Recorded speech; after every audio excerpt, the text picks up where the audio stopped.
We do not want you to be uninformed, brothers, about those who are asleep, that you may not grieve as others do who have no hope. For since we believe that Jesus died and rose again, even so, through Jesus, God will bring with him those who have fallen asleep. For this we declare to you by a word from the Lord, that we who are alive, who are left until the coming of the Lord, will not precede those who have fallen asleep. For the Lord himself will descend from heaven with a cry of command, with the voice of an archangel, and with the sound of the trumpet of God.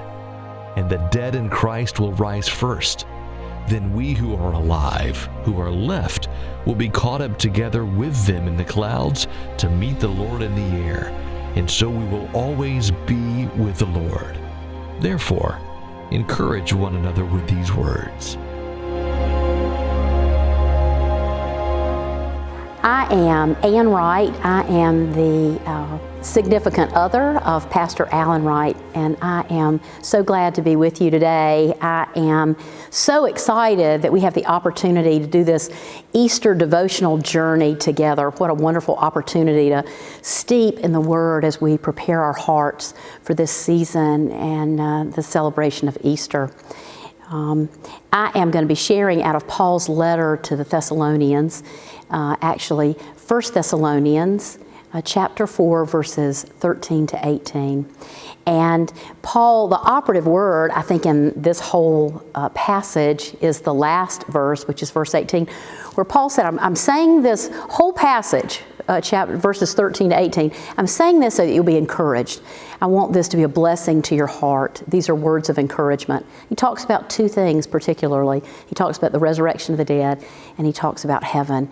And he says, I want you to be, I want to clarify any misconceptions that you have about the afterlife for believers, about the resurrection of the dead and about heaven. I love the Passion Translation.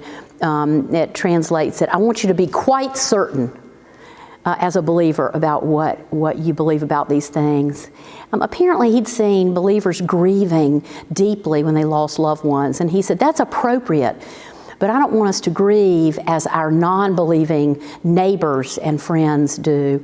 We don't grieve as those who have no hope. We have a wonderful hope, the hope of the resurrection and the hope of heaven. He says, we have seen Jesus raised from the dead. We have seen the resurrection of the dead. He has said in Ephesians, he said that resurrection power, that power that calls dead things into life, he said, we've seen that power at work in Jesus. Therefore, we know that one day we're going to be resurrected. Those that have gone on and have passed away already, and those of us who are going to be passing away, all of us are going to know resurrection power, and we're going to be raised from the dead. So he said, I want you to be encouraged. And he said, I also want you to have the assurance, not just a faint hope, but I want you to have the assurance of heaven. Our daughter Abby, some years ago, had the opportunity to go with a group of students to tour a religious institution. It was not a Christian institution. And the leader of this religious movement took the students on a tour of their facility, and afterwards said, I would love to answer any questions that you might have. And they had a bit of a Q&A. And one of the students said, tell us what you believe about the afterlife and what you believe about heaven. And he said something that was profoundly impacted Abigail. He said, we just don't know what happens, so we've chosen not to think about it and not to talk about it. And she came home from that tour, and she said, there was no hope. There was a hopelessness. And Paul said, would that you not have that as a believer. I don't want that to enter in at all. I want you to know that the resurrection of the dead is an assurance for us as believers, as is heaven. It's going to be glorious. So Paul says, let this anchor your life. This is a word of encouragement. Let this anchor your life so that as you prepare to celebrate Easter, you'll be able to celebrate Easter big.